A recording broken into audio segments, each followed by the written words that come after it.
Thank you. Thank you, everybody. My name is Winward. I'm Director of Network Engineering at Server Central. We're a Chicago-based data center and co-location company. We've got facilities around the world, but a lot of density here in Chicago, and been doing it for about 14 years. I've been with the company for about 6 years now, and we've learned a lot along the way, and hopefully we'll discuss some of the things that we've learned and maybe discuss some ideas with how to handle denial of service attacks. We had a pretty interesting opportunity at Server Central where we owned a company called N-Layer Communications for a long time. And N-Layer is a very high bandwidth transit provider. At the time was a tier 2 provider. Recently we sold them to GTT, and they're now part of a tier 1 network. But we had the opportunity to learn a lot about denial of service because big customers would get big attacks, and handling that on a global network.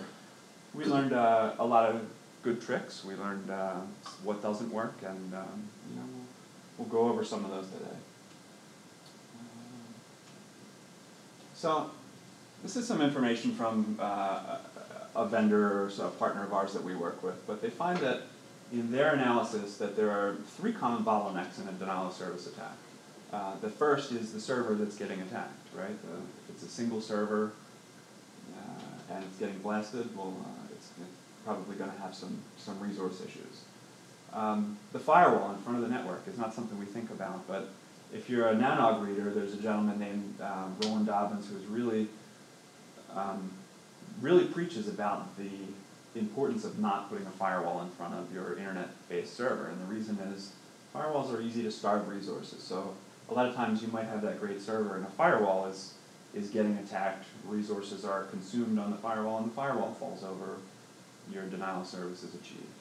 And then the next thing is probably what we're most familiar with as network operators is the capacity of the network. Volumetric attacks, they're the things that we are most easily able to identify and resolve from a router, but of their data in the attacks that their ERT has assisted with, 75% of the attacks is one of these 3 things that's going to be your breaking point. So it's eye-opening, and it's good to know about. So capacity is the easiest way for us as network operators to prepare for volumetric attacks. 10 gig ports are cheap now. Getting 10 gig ports from your transit provider is an option, but you want to have the capacity to handle those volumetric attacks. You want to have enough capacity to take the attack in so that you can handle it and filter it internally if you need to. You want to have the capacity to deliver it to your customer. Your customer might want that traffic. A lot of our customers do want the traffic, and they want to be able to handle it themselves. We need to be able to deliver that to them and not impact our other customers. So capacity is a no-brainer and an easy way to do that. Diversity in your capacity is a really important trick, in fact. So let's say you're getting an attack that maybe you have a 10 gig to level 3, and you've got a 10 gig to NTT, and you've got a 10 gig to provider C, XO maybe. If you're multi-homed and you run BGP to those providers, one thing that you can do is stop the rest of your customer exports out of your remaining providers and just suck all the attack traffic in one main transit point. You may be still overrunning that point, but then it's only that one customer who's being affected, and maybe he's receiving that at 10 gig line rate anyway. But having diversity in your capacity is an important tool for you. Maybe you have redundant connectivity to just one provider, and maybe you run BGP with them. Consider maybe just, again, announcing only your attack destination prefixes out one link instead of 2 links. Some providers, including us, will accept up to /27s on local links specifically for traffic engineering. So you can announce a more specific in one link and let that suck in the attack. So capacity is a no-brainer, and it's probably the easiest thing for you to do to impact your survivability for a denial of service. Your own infrastructure. This is something that gets overlooked a lot, but One trick here is the infrastructure IPs that you number your network with. So routers, links, critical infrastructure, maybe number them out of a block that you can then upstream filter differently or treat it differently. You might block all or certain traffic on link and loopback IPs, and maybe ask your provider if they would do that for you as well. We have plenty of customers who say, I have these IPs that I don't want any UDP on, can you block these for us? And it's, from our perspective, it's a whole lot easier for us to do then and proactively than helping them figure it out reactively. So if you're a network operator and can do this on your equipment for your customers, do it. It will help them. And if you are in a position to do that, ask your network provider to do the same thing for you. Control plane on your routers is a pretty important thing. So the control plane, if you're not familiar, is the part of a router that is it's the CPU, really. It's what responds to ICMP requests and traceroute, what handles your BGP updates. Have a loopback filter, have a control plane filter that will protect your infrastructure when your infrastructure is getting attacked along with your customers.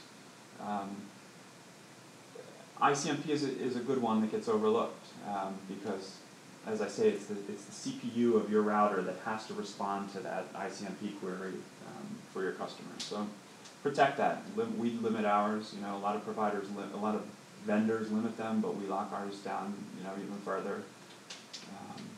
So that's an important thing.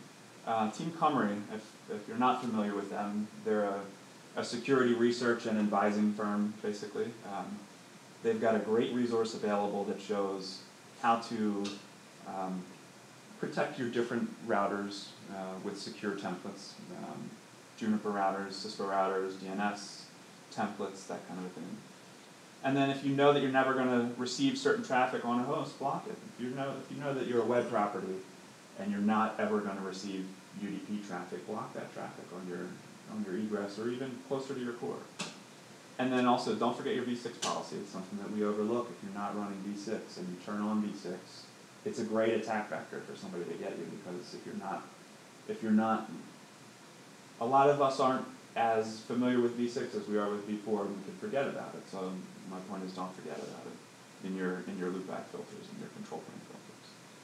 So tools that are useful when identifying an attack and when we handle attacks. Routers. For us, the best tool that we have is our Juniper MX routers. They're fantastic at this. They're able to log and filter traffic real time with no impact to the device. And I'll show you some examples, and we'll talk about how to do them. Appliance-based denial of service mitigation tools. We'll talk about those. These can be pretty expensive, but not always, so we'll go through them. A company called Radware that we have partnered with. Juniper has some devices. Arbor is a big name in the space, so those are some companies to know about. More processing. So if you have one server that's getting attacked and you're a web property, you want to try and distribute that load. So maybe you put a load balancer in, and maybe you distribute that load across 10 servers instead of one server, so you're not starving the resources of a single device. The cloud is great at this. Amazon is a neat example of where you can spin up cloud VM instances to handle load on demand. So it's something to think about. Server Central has a cloud offering where, similar to that, most of our customers are metal co-location, but we have a cloud option, so we have a path for customers to connect into the cloud for additional resources on demand, which is another way that we would handle this. Monitoring. So we run a couple tools that will monitor the traffic and detect anomalies. Nagios, Isinga is not something that we don't run Isinga, but Logic Monitor is something that we do run and are mostly happy with. But the point is, you'll get an alert on an anomaly, and you'll be able to react to it. That anomaly is going to be, hey, my bandwidth just went from 100 meg on this port to whatever the threshold is that I set it, or hey, I can't ping, I can't ping my router anymore, I can't ping this host anymore, and it gives you a starting point to know before that customer calls you up and says, what's going on, I can't reach my network. Reporting. S&MP graphs seems so simple, but this is like one of the things that we always go right to look for when we're trying to track down where an attack went. Look at your graphs, graph all of your ports, look at your graphs and see, I can tell where the ingress point was, and I can determine where it went by looking at who's got the outbound burst. We'll talk about how to identify specific IPs as well, but maybe you don't have that option, so maybe you can still use S&MP graphs to find where the attack went and then maybe contact the customer. Observium is a great tool if you use it, if you don't use it. If you're not a systems person but want a ability to set up a monitoring platform, there's a company called Turnkey Linux who makes appliance-based Linux-based appliances that are the things that you want. They'll make an appliance for Observium, they make mail appliances, that kind of thing. It makes it real easy for you to install. So Observium is a good way to look at your traffic. Flow data is a very important tool to me, and I'll go through examples of what those are. But use your net flow. Export your flows to a collector, and then use that for forensics to start looking around. Remote trigger black hole. There are different opinions in the industry, and you do what you have to do. But black holing is a necessary evil sometimes, so we should talk about that as a tool because it is a very powerful tool. But you can do RTBH in your own internal network.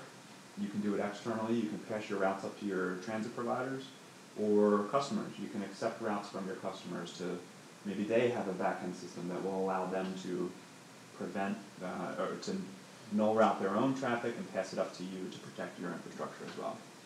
Flow spec. Sign of hands, who knows what flow spec is? There are different takes on what flow spec can do for you in the network.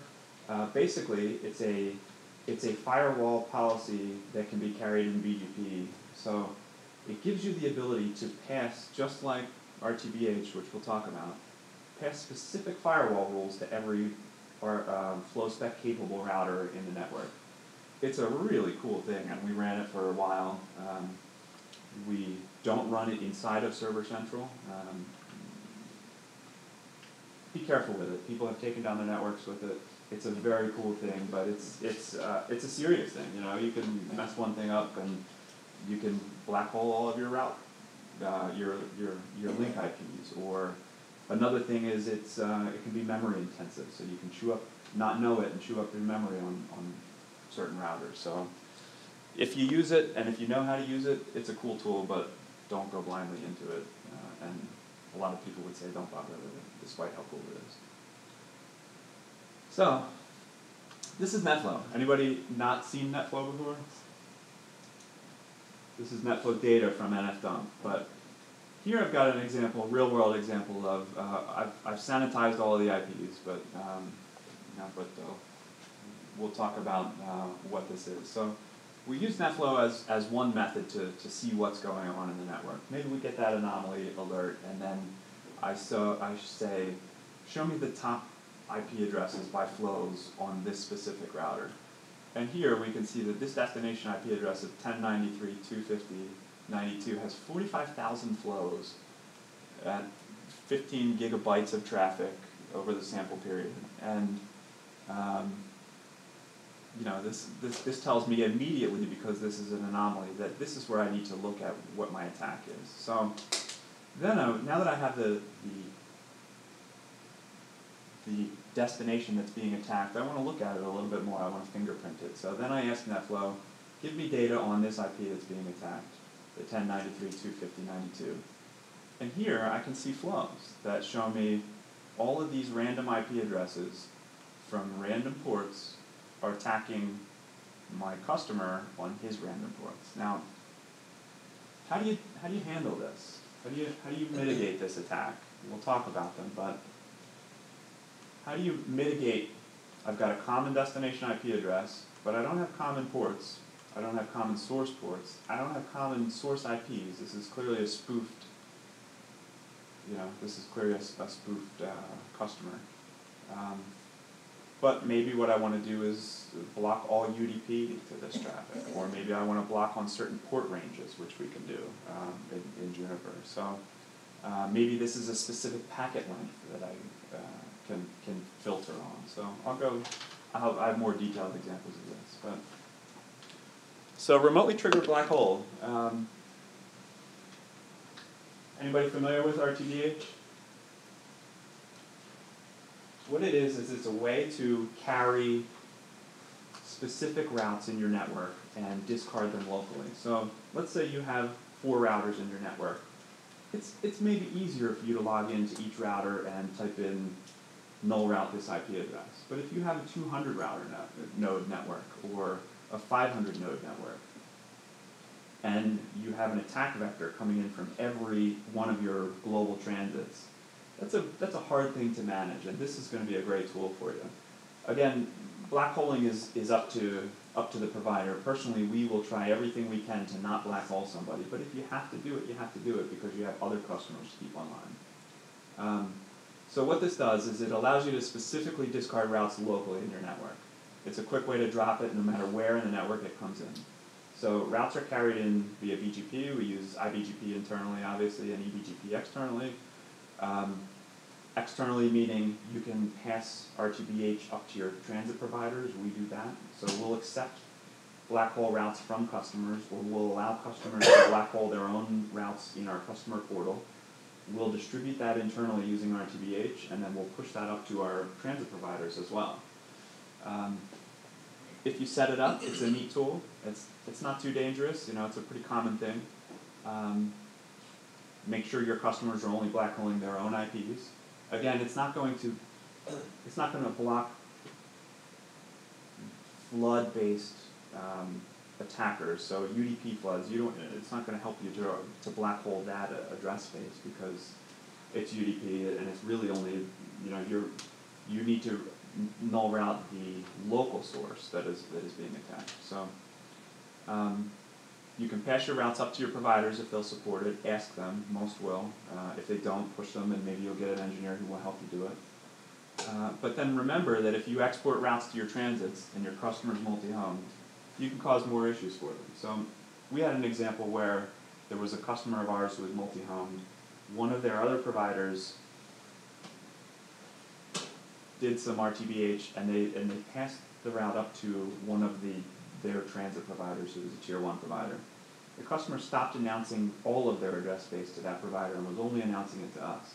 But because their other provider was still black holing this out in a tier 1 network, even though they weren't using the other provider anymore, level 3 was still null routing this traffic. So be careful if you use it. And if you have to be in a position to support that, keep it in mind that other people might be null routing your customers as well. So use looking glasses to look for, /32 addresses being discarded. They'll look like this. So here's an example from one of our routers where this IP address, again scrubbed, but here's somebody who was doing SNMP stuff in our network, and I put them in the penalty box. So I put them on our null route server, and I said, on one of my aggregation routers, show me the route for 134, 147, 204, 115.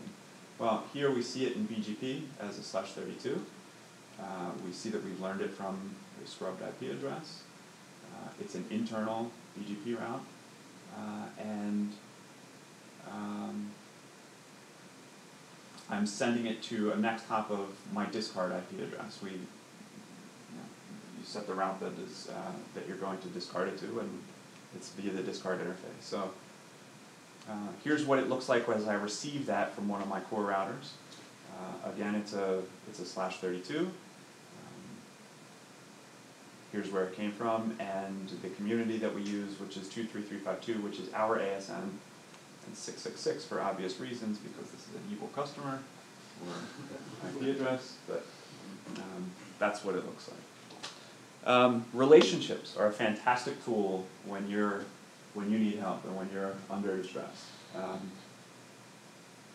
Kind of what Tom and Brian said, we work your network, get to know the people in your network, get to know the people who know different things and can help you with this stuff. Ask for help when you need it. We all need help, right? It's okay to not know something and ask your peers to give another look at something for you. And then help the people when you can. It's always feels good to help somebody when you can help them do it. So even if they're a competitor of yours, we're all engineers and we just happen to work at a specific place. So help people when you can. So handling attacks, local filtering. I'll again put in another plug for Juniper here because they're absolutely fantastic. We've had Cisco, we've had Juniper EX handling customer edge, layer 3 stuff, and that was not very good. MX is absolutely fantastic on this. So if you're router shopping, keep Juniper MX, in your scope. We get these attacks every day, and here's a common way that we do this. We just log the attack. Here's what the filter looks like. We have set up a filter for a customer. We give it a name because these are hierarchical terms. We give it a name. I say, here's the destination IP address that's being attacked, the destination port, the protocol. By the way, there are probably 75 or 100 different combinations of things that you can filter on here, so you really can get a very granular filter, and then discard it, and then the rest of your term, because that's in front of the log, then you can see what else maybe you need to filter. Don't forget your accept at the bottom of the term. I think some of us, we maybe all have done that. I've done it. So that's on your Ingress edge you're doing it? That is something where I'm applying that filter on the egress to the customer. You can also do it on your ingress. Well, I personally, unless I can't handle it, I like to receive the attack traffic so that I can figure out what I want to do with it before I block it, right? And then the customer says, is the attack over? If I'm blocking it on my ingress, it's a little harder for me to see. So you play the game of, well, let me remove this filter, and then now you're slammed again. So I personally, it gets back to the capacity part. If you can take the attack, I like to receive as much of it as I can so that I can do some forensics and decide what to do with it. There are companies who will handle big attacks for you. CDN, anybody not know what CDNs are? CDN is a content distribution network. So they are providers that have facilities around the globe and use a service called Anycast. They're announcing IP addresses, the same IP addresses from every one of those regions. So the CDN companies might have a POP in New York City announcing a prefix, and a POP in Los Angeles announcing the same prefix, and a POP in Chicago, and a POP in Dallas, and a POP in Tokyo, all announcing the same prefix. So what happens if you are somebody getting attacked? A single attack is distributed, the load of a single attack is distributed across the entire footprint of the CDN. So it's not one server getting attacked, now maybe it's 50 servers or 100 servers and 50 POPs. So the volumetric side of things is lessened. It's a pretty neat way to do it. Companies that do this, Cloudflare is a company who does this, Akamai is a CDN, Server Central has a CDN called CacheFly, although not really a denial of service based CDN, but CDN is a good way to handle, to prepare yourself to be able to handle some attack, among many other things that the benefits of CDN. They're less expensive when they're a denial of service option than some of the very expensive things we'll talk about. Again, POPs are specifically overbuilt to handle denial of service. They're built with big internet pipes and big servers lots of servers to handle all those transactions, and their job is to stay online when a lot of sessions come at them. So often easy and user-friendly to use. Cloudflare is a very good way to do this, and Capsule is a good company to do this. The cons are that maybe they're more for web content. This can be a tricky thing when your web content is in SSL form or access to a portal. Then a CDN really isn't going to work for you. Sometimes, Cloudflare says that they have an option. I don't personally have experience with it. I bet they do, but I don't know. But it's really more, CDN stuff is more for web content. It's a reactive, longer time to set up. So if you're under an attack and then you say, oh crap, now, how do I get my stuff to Cloudflare? Well, Cloudflare is, you have to change DNS, and DNS propagation has to pop up, or it has to happen. So it can take some time, and it won't protect you in volumetric floods that are attacking your infrastructure. Maybe they're going to distribute the load for an attack on your website, but if they're also hitting your firewall and have done trace routes to find out that they can hit my network as well, and maybe beat me up as well along the way, that's not going to help as much. Doing on time here. Offsite Scrubbing, Prolexic, Black Lotus, some of the other big companies like that they have very surgical ability to help you fight a denial of service attack, and they do a very good job at it. They're very expensive, and there are some caveats to setting up. The way that they handle this is your traffic is routed offsite and then cleaned and then returned to you. They might announce your address space via BGP, or maybe you set up a GRE tunnel to them to send your dirty traffic to them. They'll clean it and send it back to you. There's a lot of overhead.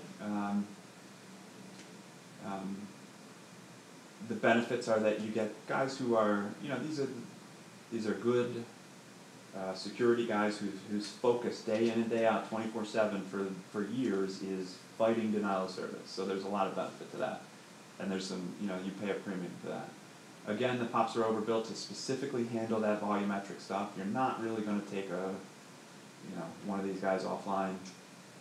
And they have the ability to react to changes in denial of service. Denial of service attacks will change their attack vector, and they'll change if they see that you'll block a certain port, they'll come back to another port. I mean, you have to be able to react, and these guys can do that. Again, cons are expensive. It's a reactive, longer time to set up. There are limits to how long they'll handle your attack, within how long you're paying for it, and no detection and baseline capabilities. How do I know what something is or isn't an attack? We'll talk a little bit more about that and some options that can handle that. And then these are less effective than multi-vector attacks. I might be attacking a web infrastructure, and then maybe I'm attacking your SQL server, or maybe I'm hacking at your firewall, or it's not just a single vector. Basically, is the point here. So here's a real-world example. This is something that was happening with a customer in Tokyo. The NOC received an alert the other day about a traffic anomaly in Tokyo, and what this was more than usual traffic coming in on a transit port. This is a graph from NetFlow that shows me specifically, which is interesting, that it's ICMP. I've got a big influx in ICMP traffic here. And then this was the customer port. So the customer is a 10 gig port. They got up to, when this graph, a little over 5 gig, but they normally only do, under a gig.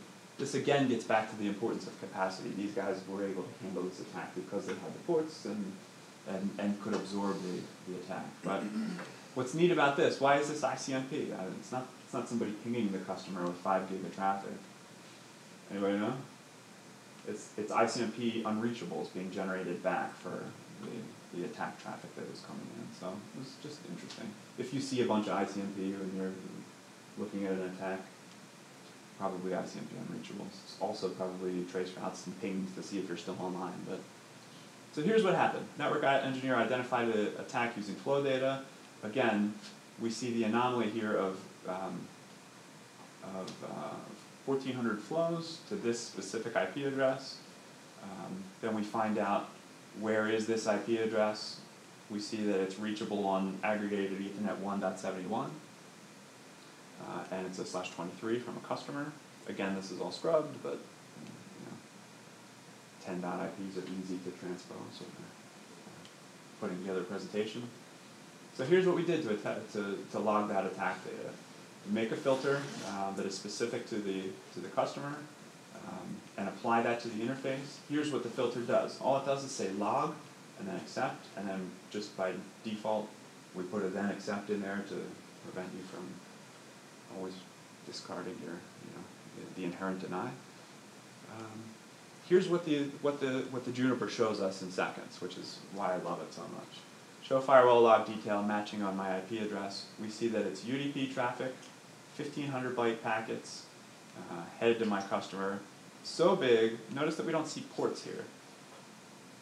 Here's one example where we do see ports, and the reason is that it's, I assume that because they're larger than 1,500 byte packets, so it's getting fragmented. But the easy, quick thing to do here is we make a firewall rule that says block UDP 1,500 bytes to this IP address.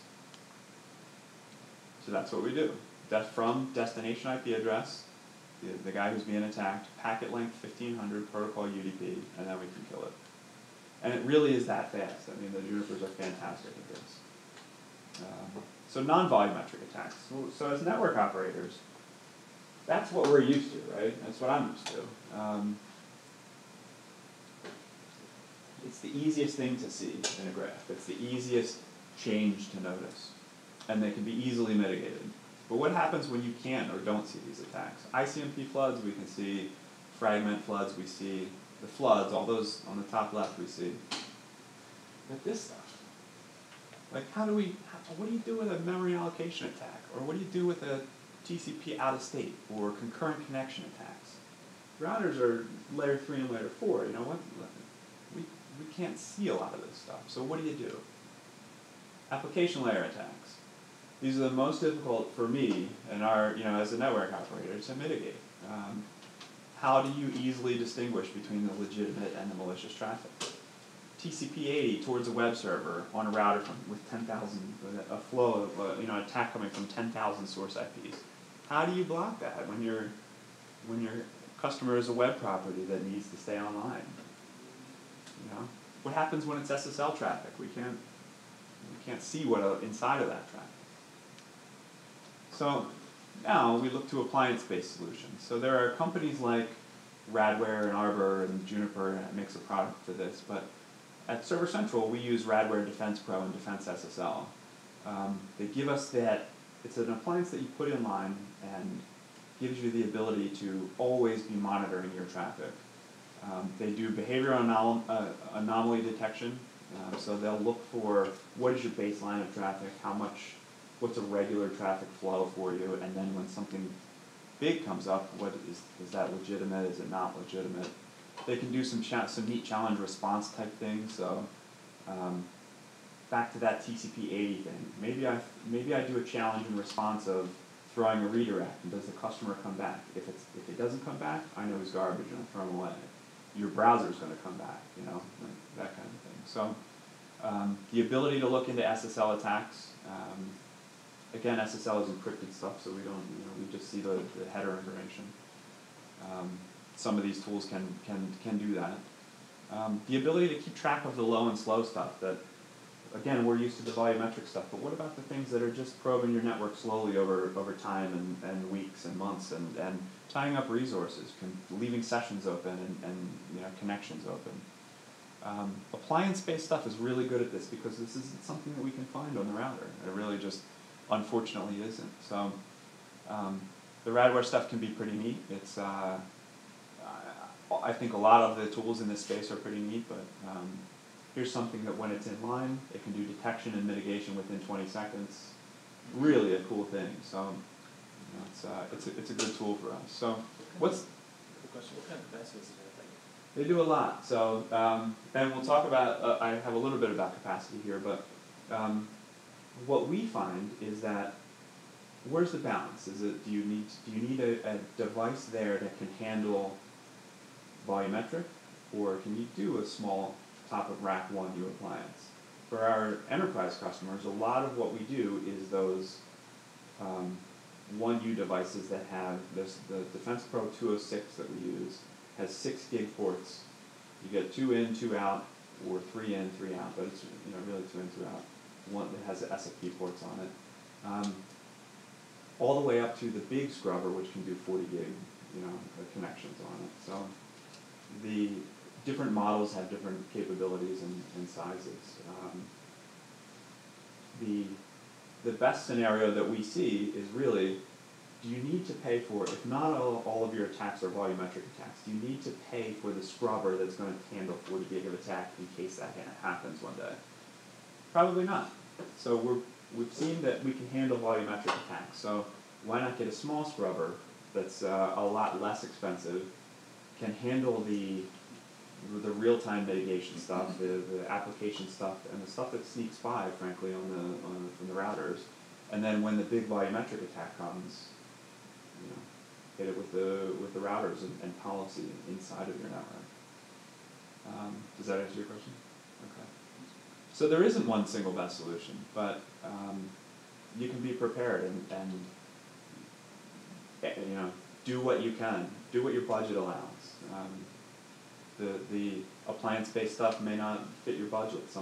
Our company will do them as a managed stack, or we can sell them to you. And a managed would be something where you can have a monthly recurring fee instead of a outright capital purchase to get it. So different options. But have the ability to find this stuff and locate it. Use your records, use your systems, use your logs.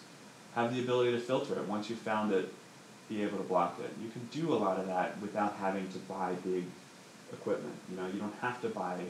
You can still do ACLs on Juniper or on Cisco's and even low-end Cisco's, and you can do filters on Juniper EX. You can't do egress filters, but you can't do egress policing. You can do egress filters. So there are some limitations to different hardware. We personally love MX for it.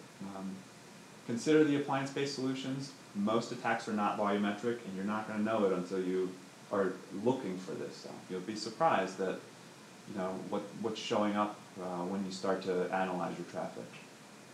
And again, as I was saying, you could go for the smallest, lowest cost entry appliance to give you that layer 7 application layer protection, and then use your other assets to do your volumetric protection. So, and you're going to get an attack. Stay calm and keep at it.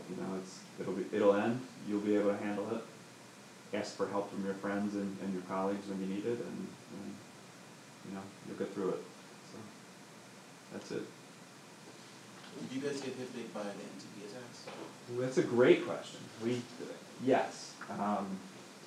Everything got hit by NTP attacks. So, and by the way, Juniper routers and switches will respond to NTP queries unless you block them. So they will. A lot of customers had Juniper equipment that was acting as reflection. What we did in the NTP attacks was, you made a point of, can you block at Ingress? We actually ended up policing at Ingress NTP because we knew that it was going to be garbage. So we knew that customers need NTP, so we policed it at Ingress. We asked some of our providers to block it at their egress facing us. Some providers did, some providers didn't. That's fine. We can still handle it, but we asked for it as a best help. And then a bunch of our staff went through and probed open NTP servers to find out who was open, and then we sent the messages to say, hey, here's what's going on, block it. But it was just like every other, I'm sure every network, it was a good one for a couple of days. What was the peak of it? How big was it? I don't know. I mean, do you remember? I don't. It was, I don't know. I mean, it's not something that's taken us offline, but it was something where it was we even got a lot of abuse tickets where, hey, IPs in your network, BSD machines that are insecure are being used in reflection. So it was Cloudflare said they got over 400 gig. Really? Wow. Yeah. They're the ones being the recipient of it. Yeah. So we weren't really. I think there was one attack where we were the recipients, or a customer was a recipient, but most of what we saw was us being the clients that were being used for outbound traffic. So for FlowSpec, you mentioned you don't use it. Was it more of an operational issue, or is there any technical issue? I think you mentioned resource hog being one. Any other technical issues? I personally loved it. I thought it was an awesome tool to have. There are, we also did some betas where we let customers pass FlowSpec routes to us, which is a really cool, ability as well. But it's also, when you have a customer who's passing, again, FlowSpec is the thing that is the firewall policy that's carried in BGP. So if a customer is getting attacked and they're passing firewall policy up to all of our routers, so again, we're blocking, we have global policy now, doing firewall filtering for their specific IP address. It might be hanging off of one router, but it's pushed to every device. It can chew up memory and it can chew up resources. We, as NLayer, decided eventually to not continue doing that. But I believe that it's still running in parts of the network, but it's not something that we have continued to deploy in Server Central. I think that it's a risk. People have done things. There have been big news stories about people hurting their network with FlowSpec. So it's a very dangerous thing. Vector itself, that someone is churning your control plane by sending you updates. Yeah. So eventually that was like a beta that we did with a customer and we stopped doing it. But the functionality and the theory of it is really a neat thing. It's neat that a customer can make their own firewall rules and push them to your entire network. It's also, as you say, scary. You don't have as much control over your own devices. So it was a neat thing that we did for a trial with a customer. NLayer did do it internally as well, and just eventually stopped using it. So. I'm just curious, as a company that provides a variety of services like co-location, CDNs, that type of thing, what are the most prevalent attacks that you see from a DDoS perspective, volumetric application or services? What are the most prevalent you see against the applications that you guys are hosting? That's a great question. Mostly we see still the volumetric stuff. In the past, we've been working with Radware for about 10 months now. Last month announced officially our partnership with them to do managed appliances. We're also building a scrubbing center of our own for some offload where, let's say the customer has that smaller unit atop a rack and that device maybe can't handle the attack that is continuing. It's maybe getting overrun, just like some attacks will do on smaller devices. So we're having the ability to pass that stuff up to the scrubbing center. So to answer your question, the application layer stuff, again to my point, we still don't know what we don't know. The customers who were doing it with managed, we're seeing a lot of neat stuff. But still the stuff that Dan and I and our team do every day is those volumetric, it's UDP 53 floods that we get. It's TCP 80 floods that we get. It's stuff that generally is able to be easily mitigated on the router. See, it's actually gets better. What we see with our customers is a lot of customers are thinking at the application layer. Yeah. And I'm just curious that these companies that are using you guys to host their application, you guys don't have your SSL keys and what have you, and so you guys don't have visibility into the payload of that, so you can't, your WAFs or on-prem WAFs or what have you can't defend against those application level attacks because you don't have visibility into the traffic. Until they purchase the security appliance, the Radware and Defense SSL, which at that point we can help them with. It's still a pretty new offering, a couple customers with it, but in the last month or so wasn't much. So but that's the intent. Go ahead. So is it do SSL offload to that box? The certificate terminates on that, and then is clear text on the back? Exactly. So customers, what happens is customer gives us a copy of their key and their certificate. That's put onto a secondary appliance which does the encryption and decryption. Traffic comes into the Defense Pro. It's sent to the Alteon is the company who makes it, but it's their product called Defense SSL. The keys are stored on there. It's decrypted. It's checked, looped back again as it's decrypted into the Radware. So then the Radware can see into the packet, and then it's decrypted and sent. It's re-encrypted and sent back to the customer.